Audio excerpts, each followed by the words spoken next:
Welcome back to our YouTube channel storytelling with Bani and Poojan. और आज हम आपके लिए रूही नाम की एक फिल्म की कहानी लेकर आए हैं जो कि एक हॉरर कॉमेडी फिल्म है। ये फिल्म 11 मार्च 2021 को रिलीज हुई थी और इस फिल्म को IMDb पे 4.2 रेटिंग मिले हैं आउट ऑफ 10। कहानी की शुरुआत बागड़पुर से होती है जो कि मुजीराबाद में एक छोटी सी जगह है। सबसे पहले हम टिम नाम के एक फॉरेनर को देखते हैं जो कि बागड़पुर के ऊपर एक डॉक्यूमेंट्री बना रहा है। अपनी डॉक्यूमेंट्री के चलते ही वो मुजीराबादी जलजला नाम के एक न्यूज़पेपर के लोकल रिपोर्टर से बात करता है। इन दोनों रिपोर्टर्स की भूमिकाएं राजकुमार राव और वरुण शर्मा ने निभाई हैं। राजकुमार राव के कैरेक्टर का नाम भवरा पांडे है और वरुण शर्मा के कैरेक्टर का नाम कटन्नी कुरैशी। दोनों ही अपने इंटरव्यू की शुरुआत अपने गंदे हाइलाइट्स और बुरी इंग्लिश के साथ करते हैं। दोनों ही न्यूज रिपोर्टर्स एक ऐसे इंसान के लिए काम करते थे जो कि पकड़ाई शादी करवाता था, यानी किसी लड़की को किडनैप करना और फिर उसकी किसी इंसान के साथ जबरदस्ती शादी करवा देना। भवरा और कटन्नी टिम को बताते हैं कि ये चीज बागड़पुर में काफी ज्यादा कॉमन है और अगर बागड़पुर में कोई लड़की किसी पब्लिक प्लेस पर किडनैप होती है तो कोई भी इंसान आवाज नहीं उठाता,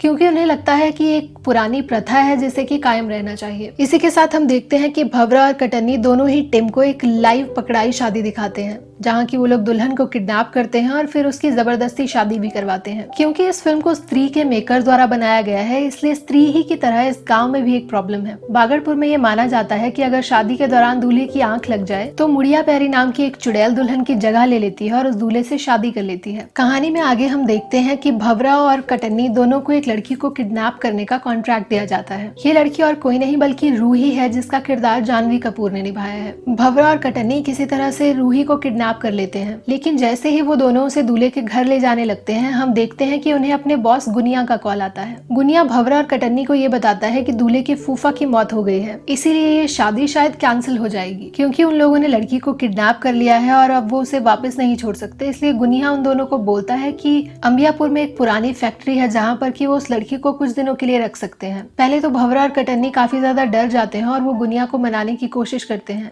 लेकिन गुनिया का गुस्सा देखकर वो दोनों मजबूर हो जाते हैं और उन्हें अंबियापुर जाना पड़ता है। इसके बाद वो लोग रूही को फैक्ट्री के अंदर ले जाते हैं और उसे एक चेयर पे बांध देते हैं। कटन्नी ब्रेड ऑमलेट बनाता है और वो भवरा से कहता है कि वो ये रूही को देकर आ जाए, लेकिन जैसे ही भवरा दरवाजा खोल के अंदर आता है तो वो देखता है कि रूही अपनी जगह पर नहीं है। वो इधर उधर खोजता है और उसे रूही कहीं भी नजर नहीं आती कि अचानक उसकी नजर छत की तरफ जाती है जहाँ वो रूही को देखता है और वो छत पर उल्टी बैठी होती है। उसकी शक्ल बहुत ज्यादा डरावनी लगती है, जिसकी वजह से कि भवरा डर कर वहाँ से भाग जाता है। वो कटन्नी को जाकर पूरी बात बताता है, लेकिन कटन्नी उसकी एक नहीं सुनता। उसे लगता है कि शायद भवरा को कोई वहम हो गया होगा। भवरा इतना ज्यादा डर चुका होता है कि वो कटन्नी की बात मानने की कोशिश करता है। उसे भी अब ये लगने लगता है कि ये सब मुमकिन ही नहीं है, इसलिए वो एक बार फिर से दरवाजे के छेद से अंदर देखता है जहाँ उसे नॉर्मल रूही दिखाई देती है। जब वो रूही से बात करता है तो उसे पता चलता है कि रूही को काफी ज्यादा भूख लगी है, लेकिन यहाँ हमें एक अजीब सी चीज देखने को मिलती है कि रूही अपने खाने के साथ साथ भवरा और कटन्नी का खाना भी खा जाती है। अब कटन्नी को भी ये बात काफी ज्यादा अजीब लगती है कि एक लड़की जो इतनी पतली सी है वो आखिरकार इतना ज्यादा खाना कैसे खा सकती है। इसके बाद हम रूही के पापा को देखते हैं जो कि पुलिस स्टेशन जाकर रूही के मिसिंग होने की रिपोर्ट लिखवाते हैं। पुलिस वाले जब परिवार के बारे में छानबीन करते हैं और पूछते हैं कि उन्हें किस पर शक है, तो रूही के पिता बताते हैं कि रूही के किडनैप होने से सारे घर वाले बहुत ज्यादा खुश हैं। पुलिस वाले को ये बात काफी ज्यादा अजीब लगती है और वो रूही के फोटोग्राफ्स मांगते हैं। इस पर रूही के पिता पुलिस वालों को 2 फोटोग्राफ्स देते हैं। उसकी नॉर्मल फोटो के साथ साथ वो एक चुड़ैल की फोटो भी देते हैं और कहते हैं कि रूही कभी कभी ऐसी भी दिखती है। पुलिस वालों को ये सब मजाक लगता है और वो उसके पिता को डांटना शुरू कर देते हैं, लेकिन धीरे धीरे रूही के पिता उन्हें पूरी बात बताते हैं।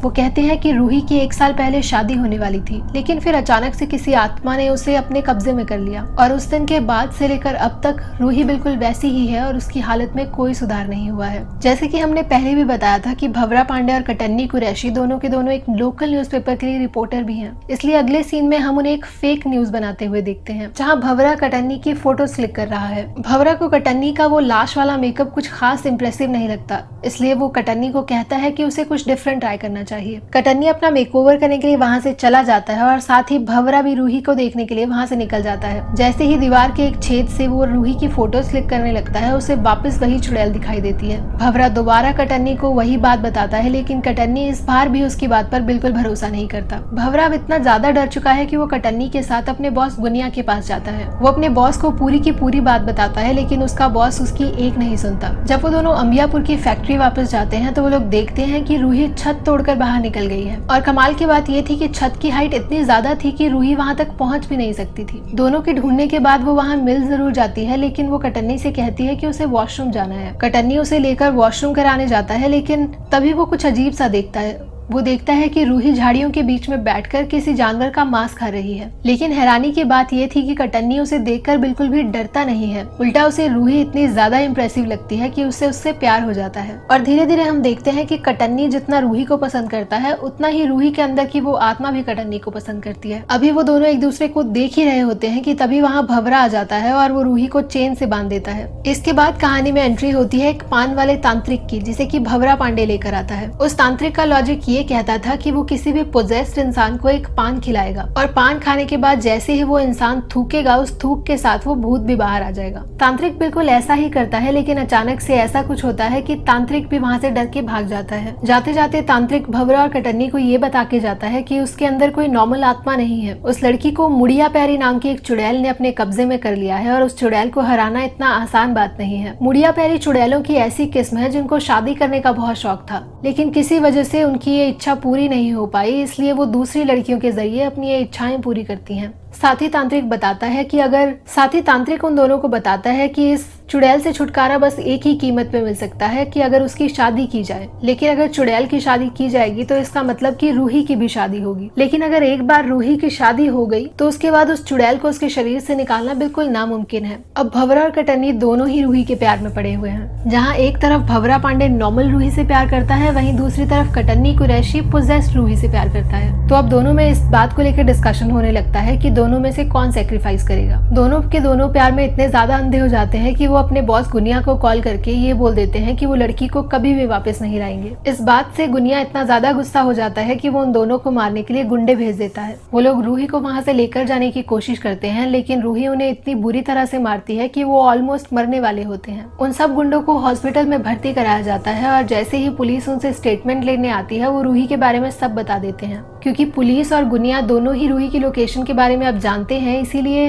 भंवरा और कटन्नी रूही को लेकर चिमट्टीपुर चले जाते हैं। भंवरा आधी रात को सीक्रेटली टिम को मैसेज करता है और उसे कहता है कि उसे चिमट्टीपुर आना पड़ेगा। टिम जब चिमट्टीपुर आता है और भंवरा से बात करता है तो उसे पूरा मामला समझ में आता है। भंवरा टिम को बताता है कि उसे रूही से प्यार हो गया था और इसीलिए वो उसे बचाने के लिए जगह जगह और तरह तरह के मंदिरों में जा रहा था। इसी दौरान उसकी मुलाकात एक अम्मा से होती है, जो कि उसे मुड़िया पैरी को हराने का रास्ता बताती है। अम्मा भंवरा को बताती है कि अगर किसी लड़की को मुड़िया पैरी चिपट जाती है तो उसे पुष्य नक्षत्र में शादी करनी पड़ती है। अगर किसी लड़की को पोजेस करने के 1 साल के अंदर अंदर ही मुड़िया पैरी की या लड़की की शादी नहीं होती तो मुड़िया पैरी मर जाती है और साथ ही साथ उस लड़की को भी मार डालती है। लेकिन अगर ऐसा हो कि जिस लड़के से मुड़िया पैरी की शादी की जाए उस लड़के की पहले से शादी हो चुकी हो, तो मुड़िया पैरी को सौतन बनना बिल्कुल भी पसंद नहीं होता, इसीलिए वो उस लड़की को और उस शादी को छोड़कर चली जाती है। लेकिन अम्मा बताती है कि इस काम में काफी ज्यादा रिस्क है, क्योंकि हो सकता है कि मुड़िया पैरी इतनी ज्यादा गुस्सा हो जाए कि वो पति और पत्नी दोनों को जान से मार डाले। अम्मा भंवरा को बताती है कि उसे किसी लड़की को कन्विंस करना पड़ेगा कि वो उससे शादी कर ले, और ये ऐसी लड़की होनी चाहिए जो ऑलरेडी मरने वाली हो। ये बात सुनते ही भंवरा को ये ख्याल आता है कि उसे अम्मा से ही शादी कर लेनी चाहिए, लेकिन अम्मा उसे कहती है कि उसे मरने का कोई शौक नहीं है और वो ऐसा कुछ नहीं करने वाली। इसीलिए अब भंवरा के मन में ख्याल आता है कि वो मुड़िया पैरी को धोखा दे सकता है। वो प्लान बनाता है कि वो पहले किसी कुतिया से शादी कर लेगा और उसके बाद मुड़िया पैरी से। इस शादी को पूरे रीति रिवाज से किया जाएगा ताकि मुड़िया पैरी को धोखा दिया जा सके। भंवरा अम्मा से पूछता है कि आखिर उसे इन सब बातों के बारे में कैसे पता, जिस पर कि अम्मा उसे अपने पैर दिखाती है जो कि अभी तक आधे मुड़े हुए थे। अम्मा भंवरा को बताती है कि 40 साल पहले उसके शरीर पर भी मुड़िया पैरी ने कब्जा कर लिया था, जिसके बाद कि उसका कपट कन्यादान किया गया, यानी कि उसकी किसी और से शादी कराई गई। उसके बाद मुड़िया पैरी उसका शरीर छोड़कर चली तो गई, लेकिन वो प्रभाव अभी तक उसके शरीर पर है। भंवरा एक कुतिया से शादी करने के लिए तैयार हो रहा होता है और बिल्कुल दूल्हे की ड्रेस में होता है कि तभी हम देखते हैं कि कटन्नी उसे ऐसे देख देख लेता है और उसे लगता है कि रूही और वो उसे धोखा देने वाले हैं। वो इस पूरी बात के लिए जाकर रूही को कन्फ्रंट कर लेता है, लेकिन रूही को ये बात जानकर बहुत ज्यादा दुख होता है कि भंवरा बिना उससे पूछे और बिना उसकी इजाजत के ऐसे कैसे उससे शादी कर सकता है। इसके बाद हम देखते हैं कि भंवरा की कुतिया से शादी कंप्लीट हो जाती है, लेकिन अभी वो शादी करके वापस आ ही रहा होता है कि तभी उसे मंदिर के लोग वहाँ देख लेते हैं। इस बात को लेकर भंवरा पांडे की काफी ज्यादा पिटाई होती है, क्योंकि गंधर्व विवाह गवर्नमेंट के रूल्स के हिसाब से गैर कानूनी थी। साथ ही वो लोग भंवरा को रूही के बारे में बताते हैं, जो कि एक्सीडेंटली मंदिर में आ गई थी। वो लोग बताते हैं कि चिमट्टीपुर ऐसी जगह है जहाँ पर कि लोग अपने बालों का बलिदान देकर अपने अंदर की आत्माएं दूर भगा देते हैं, लेकिन फिर भी चिमट्टीपुर में मुड़िया पैरी बिल्कुल निषेध है। कटन्नी से बात करने के बाद सुबह सुबह रूही घर से भाग जाती है और वो एक्सीडेंटली उस मंदिर में आ जाती है। वहाँ के पंडितों को ये लगता है कि वो पोजेस्ड है, इसीलिए वो उसके बालों की बलि देने लगते हैं, लेकिन इससे पहले कि वो उसके बाल काट पाते रूही सबको मार देती है। ये सुनने के बाद भंवरा और कटन्नी दोनों ही भागते हुए उस मंदिर जाते हैं, लेकिन वहाँ जाकर उन्हें पता चलता है कि रूही अब वहाँ नहीं है। तभी वहाँ टिम आ जाता है और वो उन दोनों को एक वीडियो दिखाता है जिसमें कि उनका बॉस गुनिया रूही को वहाँ से लेकर जा रहा था। तभी हमें फ्लैशबैक में दिखाया जाता है कि रूही जब मंदिर में सबको पीटती है तो उसके बाद वो सुसाइड करने की कोशिश करती है, लेकिन जैसे ही वो बिल्डिंग से कूदने वाली होती है हम देखते हैं कि उसके अंदर की आत्मा,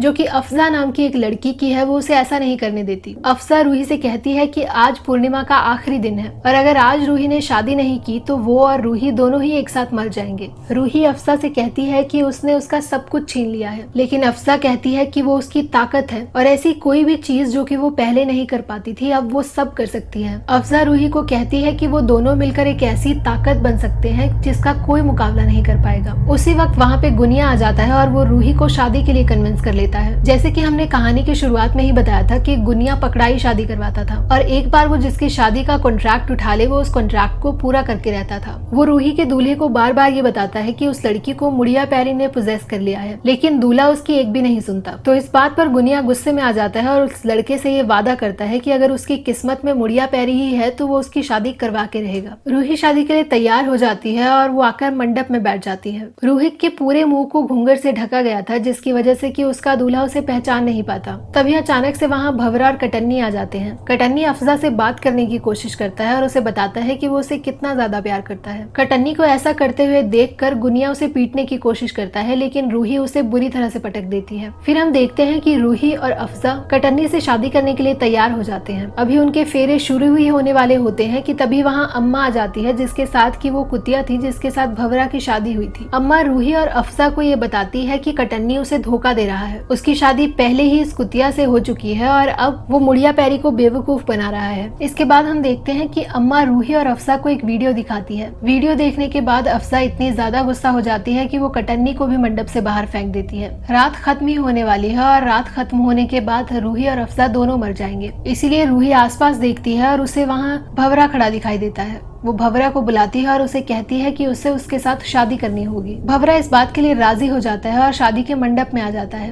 लेकिन जैसे ही हम देखते हैं कि अफजा फेरे लेने के लिए पैर आगे करती है हम देखते हैं कि रूही उसे कंट्रोल कर रही है। रूही का शरीर अफजा की आत्मा को शादी करने से रोक रहा था। थोड़ी ही देर में रूही अपने शरीर का पूरा कंट्रोल अपने हाथ में ले लेती है और वो भंवरा से कहती है कि उसे अब किसी के बलिदान की कोई जरूरत नहीं है। वो अपने दुपट्टे की गांठ को खोलती है और उसे अपने हाथ में बांध लेती है। इसके बाद हम देखते हैं कि रूही अपने साथ ही वचन लेती है और अपने हाथ में ही दुपट्टा बांधकर खुद ही फेरे ले लेती है। रूही अफजा को पूरी तरह से स्वीकार कर लेती है, या यूं कहें कि रूही और अफजा एक दूसरे से ही शादी कर लेते हैं। अगले सीन में हम देखते हैं कि रूही का शरीर जिस पर अफजा ने कब्जा किया हुआ है वो बाइक पर बैठकर अकेली ही वहाँ से भाग जाती है। जब पुलिस और रूही के पिता वहाँ पहुँचते हैं और भंवरा पांडे और कटन्नी कुरैशी से सवाल करते हैं कि रूही कहाँ है, तो इस सवाल का जवाब अम्मा देती है और उन्हें बताती है कि रूही भाग गई है। जब वो लोग पूछते हैं कि किसके साथ, तो अम्मा कहती है कि खुद अपने साथ। ये सारी बातें सुनकर उन सबको ही बहुत ज्यादा अजीब लगता है और वो दूसरा सवाल पूछने के लिए अम्मा की तरफ मुड़ते हैं कि तभी हम देखते हैं कि अम्मा भी वहाँ से गायब हो चुकी है और सिर्फ उनकी चप्पल वहाँ है।